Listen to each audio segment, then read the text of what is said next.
Sometimes riding around on your personal electric vehicle like a Onewheel or an EUC, you just need to be heard and you got to use a horn. I have 3 different Pidzoom Finger Horns right here that I'm going to be testing to see if they really live up to the claims that they have. These things are supposed to be ridiculously loud. Are they snake oil or are they stellar? Let's talk about it. This is Wheel Good Time.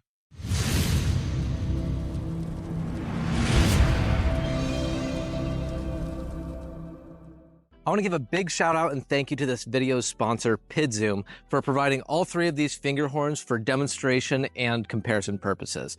As always, these thoughts are my own, and if there's any criticisms necessary, I promise I will not be pulling any punches here. What we have to compare is the Pidzoom FH30, FH60, and FH90. These are so named for the speeds that you should be able to travel in kilometers for each of these and have the people around you still hear you. For example, with the FH90, Pidzoom claims that you should be able to travel at up to 90 kilometers an hour and still be effectively heard by surrounding traffic. Now, a very common objection that people are putting forth online about these finger horns is that they can find something similar or what they believe to be better online from some other website for cheaper. The thing that sets Pidzoom's product apart here is the finger activation remote. There's really nowhere else that you're able to wirelessly control a horn from your finger. Yeah, there are some horns out there that you can activate using a key fob, such as the type that you would use for a car. However, it's just not nearly as elegant of a solution as the finger horn here. So yeah, you might find something similar, you might find something a little bit cheaper, but I don't think you're gonna find something better. This is a really nice solution, especially for EUC and Onewheel enthusiasts. The FH30 has a claimed max volume of 115 decibels. The FH60 has a claimed max volume of 120 decibels. And the FH90, which is the 2-piece unit that includes the battery right here, has a claimed max volume of 129 decibels. I found these claims to seem just a touch suspect. When you research what the equivalent is of 129 decibels, that is incredibly loud.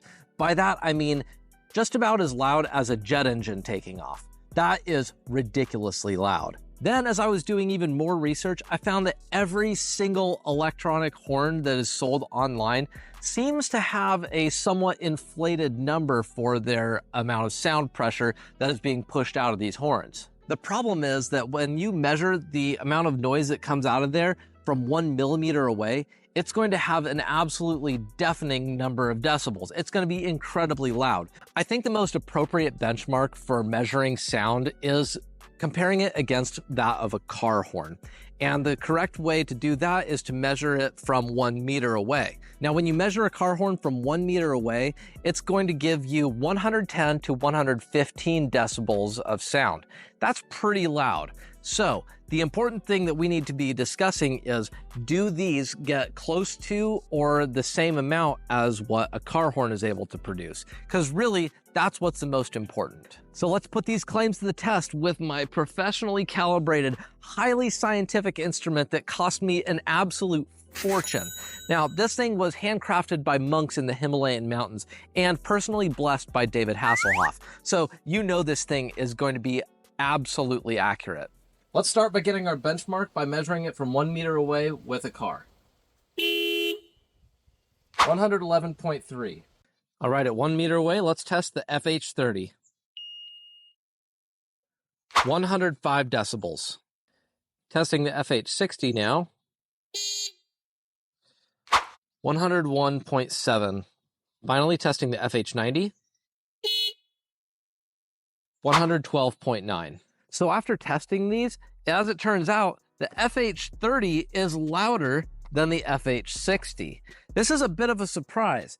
This thing is tiny but mighty. Now, the FH30, it is not a horn like you would have in traffic. So the FH30 is really awesome for, say, bike paths or in the park or on a greenway, something where you want to be more polite when telling someone, hey, I'm coming up behind you, rather than, hey, wake up, I'm coming up on you right now.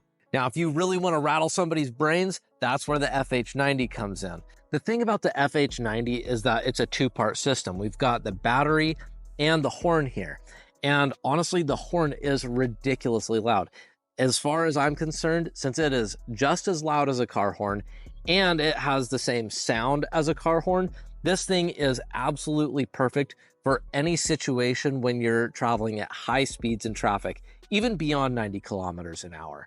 The FH60, on the other hand, not quite so much. Frankly, it was a bit of a disappointment in terms of the volume is concerned, but being that it's a one-piece unit here, we've only got just this and that's it. That's not so bad. Now, the FH60 does have this little cord that comes out of it, and it's pretty cool for people that are mounting this on a scooter or e-bike or whatever, because this connects to a remote switch that you can actually mount it on handlebars. This is the only one of the three that has that feature. None of the others do. But if you're riding on an electric unicycle like me, then you have this extra little piece here that you really don't need. So personally, I'm just thinking about cutting this off, and then with the hole that's remaining, just put a little bit of silicone caulk in there to ensure that there's nothing that gets inside the hole. By the way, pro tip, when you're searching for caulk at the hardware store, make sure you pronounce that L really hard so people know exactly what you're looking for. Otherwise, it can lead to some really uncomfortable situations.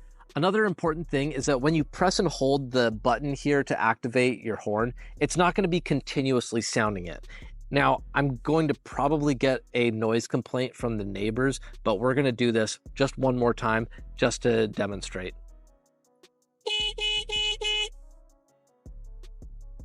Okay, I'm going to try to not do that again because I don't want the police to get called on me.